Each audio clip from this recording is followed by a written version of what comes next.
On Sunday, the 19th of April, I appeared on the K24 television show Punchline via a pre-recorded Skype interview. When I watched the show the following day, I noted that Hon Kiguta made a 9-minute lecture after my interview. It is then that I realized that there was some mischief. This is how it was planned.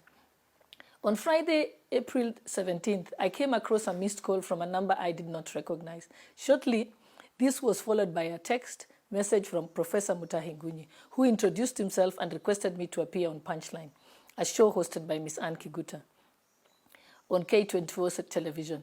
I agreed to honor the invitation, given that the show's suggested topic was topical and I thought worth my time. It has since become clear that this was a ploy to anchor a desperate, contradictory, misinformed and ill-advised message grafted by Ngunyi at the behest of his masters, with Hon Kiguta providing a voice. The manner in which my participation was exploited without my notice or consent in this unethical and lowly charade has constrained me to offer this rejoinder in order to clear the misunderstandings and provide the context. The authors of Kiguta's recital struggled heavily to emphasize the fact that His Excellency Uhuru Kenyatta is the president. Time and again, the refrain that there is only one number one. There can only be one head of state, not two. One president at a time. That the boss is the boss dominated her entire piece. I do not know who just discovered this seemingly exciting fact or who they think needs to be told, because as far as all Kenyans are concerned, Uhuru Kenyatta has been president for 8 years now. No one is more aware of this fact than the apparent target of this recital. That is the Kenyatta's deputy, Honorable William Ruto. This is the one politician who has actively supported Kenyatta's presidential ambitions at great cost over a period of 20 years, 3 elections and 1 electoral defeat. Why then would someone in their right senses go to town with this declaration as though it was breaking news? Secondly, this narration through Kiguta on behalf of whoever stated that President Kenyatta has ditched his deputy, Kiguta went on to say that there was a covenant, that the president, for his own reasons and in his own wisdom, has resolved to break the covenant. She kept on saying, the covenant is broken. It is important to recognize that it is broken, Kiguta said. Kiguta stated that President Kenyatta has chosen a new political ally in Raila Odinga, and perhaps politically, according to him, the DP could only have gotten him so far. Kiguta went on to say, and I quote, governing for the last term required another alliance, or perhaps for some reason the deputy has lost the president's confidence. Kiguta went on to emphasize that President Kenyatta has decided against his deputy.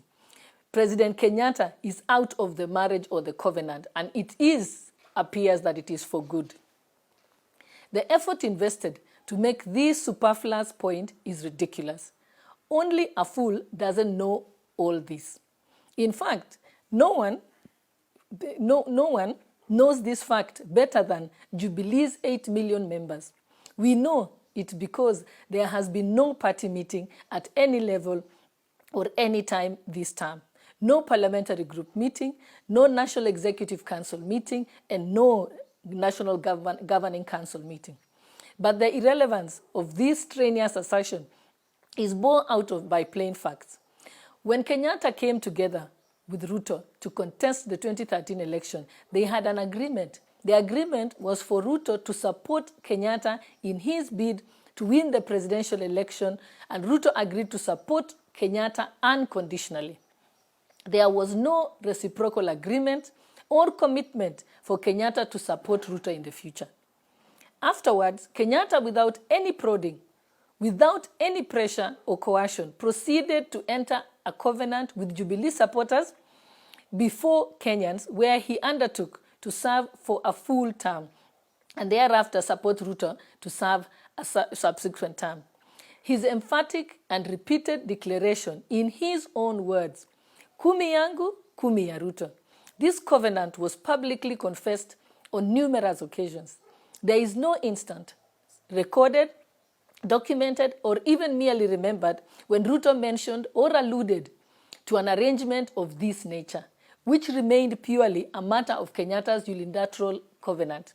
It is also was the basis of the subsequent proclamations of a 20-year Jubilee leadership and a post-2032 message. The Kiguta and Ngunyi script suggests that Ruto still conducts himself as though he is totally unaware that he has been shortchanged. He is aware, he is acutely aware, and so are we all.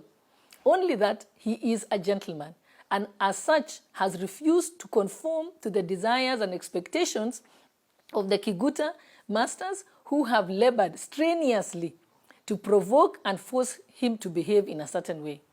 After all that has happened, these brokers and busybodies are the ones left, announcing to the world that no minister speaks to Ruto, that the security services ignore him, and that he has been evicted from his official residence in Mombasa.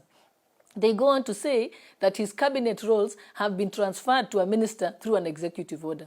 The same busybodies say that even during national crisis, mourning or emergencies, meetings of the National Security Council, where he is constitutionally mandated to attend, are held without him. After flooding the media with all these attacks, ridicule and innuendo, one would have to be monumentally naive to imagine that Ruto is unaware of his betrayal. A man who has kept Kenyatta's presidential ambitions alive for 2 decades, and who, in his own right, is a phenomenally successful politician. Surely, he cannot have any difficulty interpreting these simple clues. A key justification for all this mistreatment meted to Ruto is that he started to campaign for 2022 early. Even assuming that this is a crime, what about the impunity and becoming shenanigans at the Jubilee Party? What about Kieleweke? In fact, the 2022 campaign was started by a senior party official, David Murathi, who began to roll out the Stop Ruto campaign to complement Kieleweke. This was before coalescing with ODM to build the BBI anti-Ruto campaign on a balance of probabilities. Has Ruto really sinned, or has he been sinned against? Kiguta and Ngunyi suggested that Ruto ought to embrace the example of David, of Scripture, saying, and in his predecessor King Saul made life hell for David. But because leadership was his, David became king in spite of and not by fighting Saul. This analogy is deeply disturbing because if it suggests that Ruto is David, who is staying where he is clearly not wanted and facing humiliation, then the authors of the script mean Kenyatta must be Saul. Now Saul was anointed to be king of Israel. But after reneging on a covenant, he fell out of God's favor. As a result, Saul devolved into a spiteful, vindictive, embittered, and blindly malevolent character who did all he could, not just to thwart David, but to murder him. It must be remembered that although David had multiple opportunities to harm Saul, he always rejected them, opting instead to patiently endure whatever Saul meted out. Why would Kiguta liken the president to this tragic biblical figure? When did President Uhuru become King Saul? Kiguta and Ngunyi have insulted the president. This is simply bizarre. Kiguta and Ngunyi also strongly maintain that humiliation and persecution of Ruto is similar to what President Moi underwent as Vice President to Mzee Jomo Kenyatta. Why is it necessary or important for a president to harass, humiliate, frustrate his deputy? What sort of leadership seeks gratification from this malicious behavior? And since when did it become the standard operating procedure of government? If Kiguta and Ngunyi say that Kenyatta deliberately broke a covenant he unilaterally and voluntarily entered, why does he require brokers and busybodies like Murathi and Francis Atwoli to propagate the breach? Kiguta and Ngunyi go on to say that whether Kenyatta's actions are right or wrong, moral or not, is irrelevant because it is all politics and politics is a game. Uhuru Kenyatta is the president of Kenya. The caliber of a leader is measured by the extent to which their word is their bond. If Kiguta and Ngunyi are suggesting Kenyatta conned Jubilee supporters and that he actually should change his deputy, are they saying also that it is acceptable for the president of Kenya to be deceitful and immoral? Kenyatta and Ruto got together to rid Kenya of the politics of deceit, conmanship, fraud, and ethnic nationalism and betrayal. If, according to Kiguta, this is normal, does it mean that deceit, fraud, and betrayal are Kenyatta's governing principles? Really? What does that portend for the Jubilee Manifesto, commitments, and other covenants that he makes, including his pet project, the handshake, BBI, and his new friend Raila Odinga?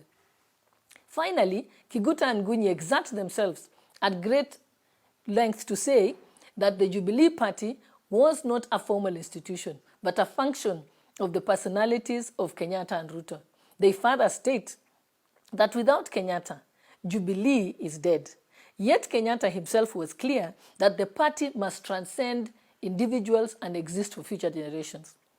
The configuration of Jubilee is deliberately against individualism or disguised ethnic nationalism. This is why it transformed itself into a national party guided by set ideals and values. The idea that the president can casually trample a party constitution he participated in writing is problematic as far as respect for the institution goes. If the president can violate a party constitution, how do we expect him to respect the Constitution of Kenya? Ngunyi and Kiguta also told us that the president is going to form a new grand coalition with opposition leaders. What business, then, does a retiring president have in forming ragtag coalitions with the opposition and political brokers?